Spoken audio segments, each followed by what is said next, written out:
திருக்குறள் குறள் 529. தமராகித் தற்றுறந்தார் சுற்றம் அமராமை காரணமின்றி வரும். தமராகித் தற்றுறந்தார் சுற்றம் அமராமை காரணமின்றி வரும்.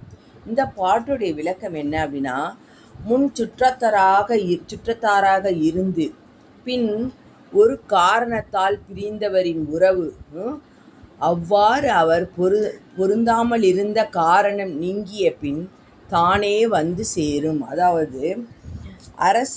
அதாவது கருத்து வேற்றுமையின் காரணமாக பிரிந்து சென்ற உறவினர்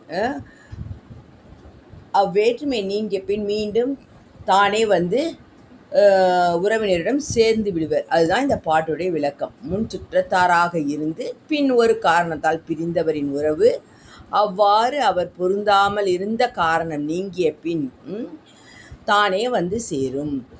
தமராகித் தற்றுறந்தார் சுற்றம் அமராமை காரணமின்றி வரும்.